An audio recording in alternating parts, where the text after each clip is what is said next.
Bonjour et bienvenue sur First Look. Nous sommes à Londres pour la conférence de presse d'HTC. HTC qui nous présente deux nouveaux produits sous Android, le HTC Desire HD et le HTC Desire Z, ainsi qu'un nouveau service en ligne, htcsense.com. On va découvrir toutes ces nouveautés ensemble.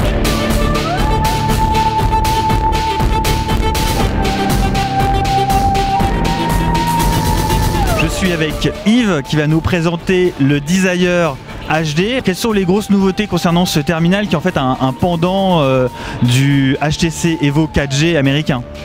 Écoutez, tout d'abord, c'est l'occasion pour HTC d'introduire la nouvelle version de HTC Sense, dont on a beaucoup parlé aujourd'hui, sur cet écran qui est un écran 4 pouces 3. Un écran 4,3 pouces, 800 par 480 pixels, gestion du flash 10.1 grâce à Android 2.2, donc une vraie tablette web.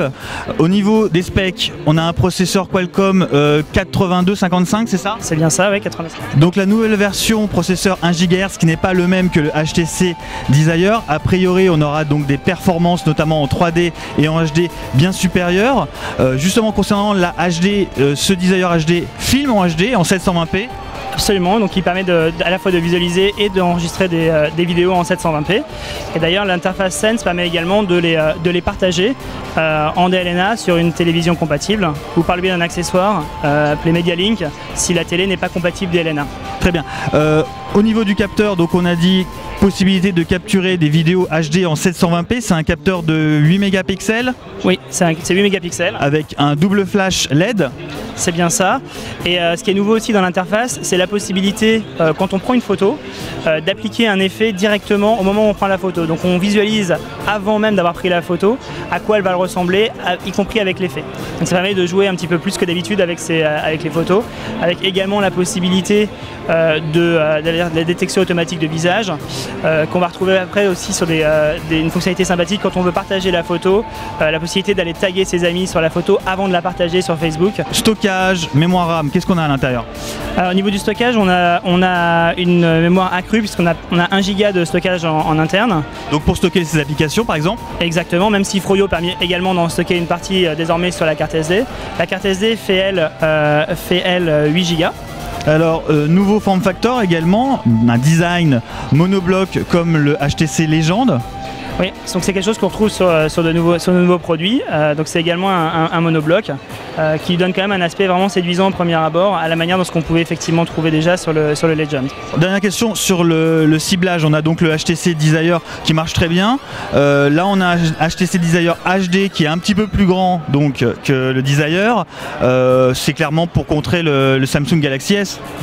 C'est un produit qui est plus puissant, qui apporte un confort accru avec vraiment son grand écran, qui est à la fois appréciable pour la photo, pour la vidéo, mais même pour faire ses emails ou naviguer sur Internet.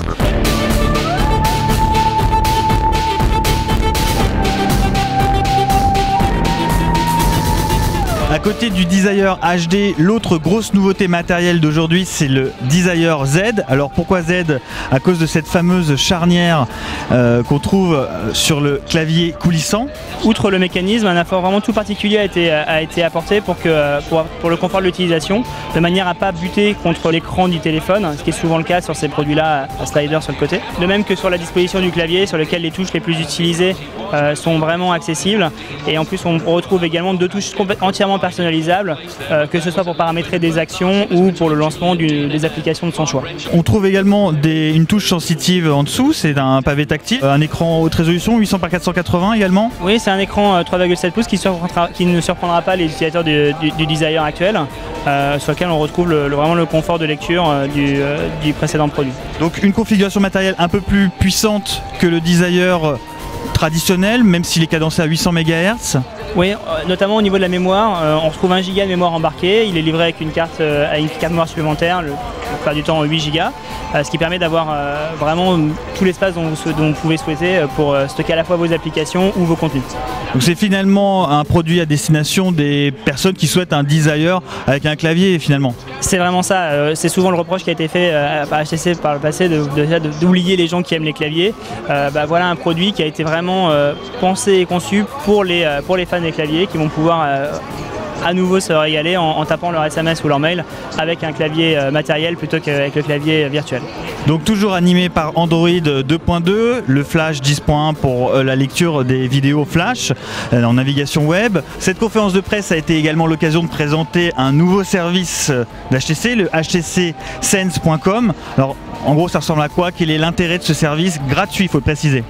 C'est un service qu'on va pouvoir retrouver sur internet, donc depuis n'importe quel navigateur, depuis n'importe quel ordinateur.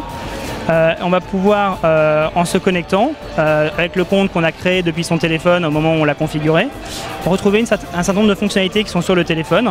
Donc la possibilité, même si on n'a pas son téléphone à portée de main, de le faire sonner de façon vraiment sonore, même s'il est sur silencieux, pour le retrouver facilement, le voir sur une carte. On peut également paramétrer un transfert d'appel ou de forwarder ces messages SMS soit sur un mobile, soit sur une adresse mail.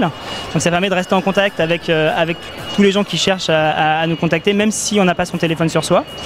Et c'est également la possibilité donc de garder tous ces messages sur le web, de pouvoir y répondre. Et en fait, automatiquement, tous les messages qui sont reçus ou envoyés sur le téléphone se retrouvent sur le web et inversement. Pour le moment, ce service ne permet pas de récupérer ces contenus photos, vidéos du téléphone sur l'ordinateur. Effectivement, on synchronise quand même les footprints, donc c'est des points d'intérêt personnalisés, perso, qu'on stocke sur son téléphone et auxquels on peut associer une photo, qu'on peut partager après directement depuis son téléphone sur tous les réseaux sociaux ou par mail, et qu'on retrouve également sur le site web. Merci Yves. Voilà ce qu'on pouvait dire sur les deux grosses nouveautés d'HTC, le Desire HD et le Desire Z. On vous proposera bientôt un test plus complet. Donc en résumé, le Desire HD c'est un Desire plus confortable avec des possibilités de capture HD, un écran de 4,3 pouces, et le Desire Z c'est un Desire avec un clavier coulissant. C'était Alexandre Billot pour CNET France, merci et à bientôt.